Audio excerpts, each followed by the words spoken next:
Good morning students. Today our topic is management का है। Topic है डायरेक्टिंग मतलब निर्देशन करना। ये मैनेजमेंट में देखो, अगर हम मैनेजमेंट की बात करते हैं तो मैनेजमेंट कहाँ से स्टार्ट होता है? मैनेजमेंट स्टार्ट होता है अपना कहाँ से? प्लानिंग से। और ये खत्म कहाँ होता है? आपके कंट्रोलिंग मतलब नियंत्रण पे खत्म होता है। ठीक है, तो प्लानिंग इसमें मैनेजमेंट का फर्स्ट स्टेप है और लास्ट स्टेप क्या है? आपका कंट्रोलिंग है। अब एक बात बताइए आपको, हम कहाँ से शुरू कर रहे हैं? प्लानिंग से स्टार्ट कर रहे हैं और खत्म कहाँ पे कर रहे हैं?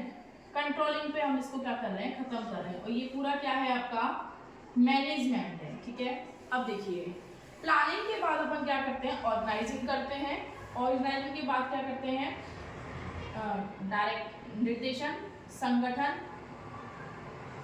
ठीक है, तो मतलब कहने का है मैनेजमेंट कहाँ से शुरू करते हैं? अपन प्लानिंग से करते हैं और कंट्रोलिंग में खत्म हो जाता है और मध्य में आता है आपका संगठन, निर्देशन, स्टाफिंग। ठीक है, ये सब क्या है? आपके कोऑर्डिनेशन, ये सब मध्य की चीजें हैं। मतलब आप जब मैनेजमेंट करना शुरू करते हैं तो सबसे पहले प्लानिंग करेंगे, उसके बाद क्या करेंगे? ऑर्गेनाइजिंग करेंगे। मीन्स इसमें क्या करेंगे? आप रिक्रूटमेंट निकालेंगे, सिलेक्शन करेंगे, ट्रेनिंग देंगे। ठीक है, उसके बाद आप क्या करते हैं? जैसे एम्प्लॉय आपके यहाँ आ गए तो नेक्स्ट स्टेप क्या करेंगे? आप डायरेक्टिंग करेंगे। मतलब उनको क्या काम किस टाइप से करना है, यही सब बताने का काम क्या होता है? आपका निर्देशन होता है, डायरेक्टिंग होती है। देखिए इसमें क्या होता है कि जितने भी कर्मचारी हमारे यहाँ काम कर रहे हैं, ठीक है, निर्देशन में ये देखा जाता है कि किस व्यक्ति में कितनी योग्यता है। यहाँ पे एक लाइन यूज की जाती है कि सही व्यक्ति को सही काम देना। इसका क्या मतलब है? जो व्यक्ति जिस काम में क्या है? विशेषज्ञ है, एनालिसिस है, उसको वही काम दिया जाता है। यही क्या कहलाता है? आपका निर्देशन कहलाता है, डायरेक्टिंग कहलाता है। मीन्स आप एम्प्लॉय को एक साथ कैसे निर्देश देते हैं, ठीक है, कि वो आपके जो भी नियम है उनकी पालना करने के लिए क्या हो जाते हैं? बद्ध हो जाते हैं। उसे क्या कहते हैं? आप डायरेक्टिंग कहते हैं, कि सबको साथ लेके सबको निर्देश देते हुए काम करवाना, वही क्या कहलाता है? आपका निर्देशन कहलाता है। प्रबंध मैनेजमेंट ये तो सिखाता है हमें कि लोगों से काम किस टाइप से करवाना है, वही आपका क्या है? मैनेजमेंट है। मीन्स लोग काम भी करें और उन्हें ये भी ना लगे कि उन पे वजन बोझ है, ऐसा भी ना फील हो, यही क्या कहलाता है? आपका पूरा मैनेजमेंट कहलाता है। तो मैनेजमेंट का टॉपिक है डायरेक्शन। डायरेक्शन में क्या किया जाता है? एम्प्लॉयज को निर्देश दिए जाते हैं कि किस व्यक्ति को क्या काम करना है। जो व्यक्ति जिस जगह पे या फिर जिस चीज में स्पेशलिस्ट है, विशेषज्ञ है, उसको वही काम दिया जाता है, जिससे क्या होगा कि हमारा जो उसका रिजल्ट आएगा वो अपने फेवर में आता है। नेक्स्ट है इसमें देखो इसकी प्रोसेस किस टाइप से चलती है। निर्देशन मतलब हम जब किसी को निर्देश देते हैं उसकी प्रोसेस क्या होती है? फर्स्ट है उद्देश्यों को परिभाषित किया जाता है। देखो मैंने आपको बताया प्लानिंग के बाद ऑर्गेनाइजिंग, और ऑर्गेनाइजिंग के बाद क्या करते हैं? अपन डायरेक्टिंग करते हैं। डायरेक्टिंग किसको करना है? चेयर को थोड़ा करना है, डायरेक्टिंग करना है एम्प्लॉयज, जितने भी कर्मचारी हमारे यहाँ काम कर रहे हैं उनको क्या करते हैं? अपन निर्देश देते हैं कि किस व्यक्ति को क्या काम करके देना है। ठीक है, तो जब कर्मचारियों को हम निर्देश देंगे तो उससे पहले सबसे पहले ये बताएंगे ना उनको कि आपके उद्देश्य क्या हैं, हमारी जो संस्था है उसको कहाँ तक पहुँचना है, या नेक्स्ट 5 ईयर के क्या टारगेट रहेंगे, उन उद्देश्यों को बताना ही क्या है? निर्देशन है। तो जब भी आप किसी को डायरेक्शन देने जाते हैं, डायरेक्शन कौन देता है? आपके मैनेजर ही देंगे। जब डायरेक्शन दिया जाता है तो सबसे पहले ये बताया जाता है कि हमारे उद्देश्य क्या है। जब तक व्यक्ति या जितने भी कर्मचारियों को उद्देश्य पता नहीं होगी तो वो काम कहाँ से प्रारंभ करेंगे। तो फर्स्ट स्टेप डायरेक्शन में क्या होता है? जो भी आपने एम डिसाइड किया उसको अच्छे से बताना, किसको? कर्मचारियों को। तो फर्स्ट स्टेप क्या है? उद्देश्यों को परिभाषित करना। ठीक है, सेकेंड है प्रयासों का संयोजन करना। प्रयास मतलब अब आपने उद्देश्य बता दिए कर्मचारियों को, अब बताएंगे कि आपको इस उद्देश्य को प्राप्त करने में क्या क्या प्रयास करने हैं। ठीक है, उन प्रयासों को एक साथ लेके आप क्या करते हैं? कर्मचारियों को निर्देश देते हैं, वही क्या कहलाता है? आपका प्रयासों का संयोजन करना। नेक्स्ट जो स्टेप है वो है कार्य को मापना।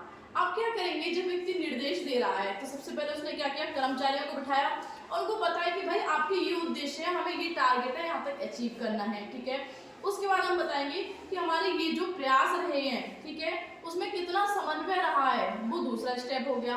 थर्ड आप क्या करेंगे? मापेंगे, कार्य को मापना, कि उद्देश्य बताने के बाद आपने जो प्रयास किए वो कहाँ तक हमारे उद्देश्य प्राप्ति में सहायक हुए हैं, उस कार्य को मापना ही क्या है? आपका निर्देशन होता है। और उसके बाद आप क्या करते हैं, लोगों का विकास करना। जब आप माप लेते हैं, माप से आपको ये पता चल जाता है कि जो डायरेक्टिंग की जा रही है, जो निर्देशन दिया जा रहा है, वो सही दिया जा रहा है या नहीं दिया जा रहा, वो आपको कैसा पता चलेगा, कार्य को मापने से पता चल जाएगा। उसके बाद आप क्या करते हैं, लोगों का विकास करते हैं। विकास से मतलब यहाँ पे क्या है कि जैसे जितने भी एम्प्लॉय हमारे यहाँ काम कर रहे हैं, क्या क्या कमी रही उनको बताना, वही क्या है, उनका विकास करना। तो निर्देशन की प्रक्रिया कैसे चलती है, वो पूरी तरह से कर्मचारियों के ऊपर है। कैसे कि कर्मचारी उनको बताना कि आपके उद्देश्य क्या है। उद्देश्य बताने के बाद आप क्या कर रहे हैं, उनके जो प्रयास है उनमें समन्वय कर रहे हैं कि वो क्या क्या एफर्ट लगा रहे हैं उन उद्देश्यों की प्राप्ति करने में। उसके बाद क्या कर रहे हैं, आप कार्य को माप रहे हैं कि एक्चुअल में जो निर्देश दिया जा रहा है वो उद्देश्य को प्राप्ति में सहायक है या नहीं है। और उसके बाद आप कहीं ना कहीं उनका मार्गदर्शन करते हैं। उसे स्टेप नाम दिया उन्होंने, लोगों का विकास करना। ठीक है, अब देखो एक और है कि निर्देशन की भूमिका, जो डायरेक्टिंग की जाती है उसका क्या रोल है किसी भी कंपनी में। तो फर्स्ट स्टेप है समन्वय स्थापित करने में। जब आप निर्देश देते हैं, किसी का सही से निर्देशन करते हैं, तो इससे क्या होता है, कर्मचारियों में आपस में कोऑर्डिनेशन बहुत अच्छा बैठ जाता है। तो इससे क्या होता है, समन्वय स्थापित करने में सहायक होता है। अभिप्रेरणा का साधन, आप किसी व्यक्ति को जब निर्देश देते हैं, उनको बताते हैं कि उन काम किस टाइप से करना है, तो कहीं ना कहीं कर्मचारी क्या होते हैं, मोटिवेट होते हैं। तो अभिप्रेरणा का साधन भी क्या है, आपका निर्देशन ही है। व्यक्तियों से अधिकतम उत्पादन प्राप्त करने का प्रयास, मतलब निर्देशन हम जो भी कर रहे हैं, चाहे हम प्लानिंग करें, ऑर्गेनाइजिंग करें, स्टाफिंग करें, डायरेक्टिंग करें, कंट्रोलिंग करें, हमारा एम क्या रहता है कि जितने भी कर्मचारी हमारे यहाँ काम कर रहे हैं वो कितना योगदान दे सकते हैं हमारे उत्पादन में। तो वही क्या कहलाता है, आपका निर्देशन कहलाता है। इसके बाद है बेहतर मानवीय संबंध। सही निर्देशन से लोगों में जो कर्मचारियों में जो आपस में जो मानवीय संबंध होते हैं उसे सही रूप से बनाने में बहुत सहायता मिलती है। और उसके बाद है संगठनात्मक लक्ष्यों की प्राप्ति की सुविधा। सही निर्देशन से आप जो भी आपके लक्ष्य हैं, आपकी संस्था या कंपनी के, सही अगर निर्देशन मिल रहा है तो उस लक्ष्य प्राप्ति आपको अतिशीघ्र हो जाती है। तो निर्देशन का मैनेजमेंट मतलब प्रबंधन में बहुत अधिक महत्व है। आप किसी भी पॉइंट को स्किप नहीं कर सकते हैं। प्लानिंग से लेके कंट्रोलिंग तक आपका सब कुछ, सारे पॉइंट क्या होते हैं, इंपॉर्टेंट होते हैं। तो निर्देशन क्या है, किसका किया जाता है, कर्मचारियों का किया जाता है, जिससे जो संस्था के उद्देश्य हैं उनको आसानी से प्राप्त किया जा सके। Thank you.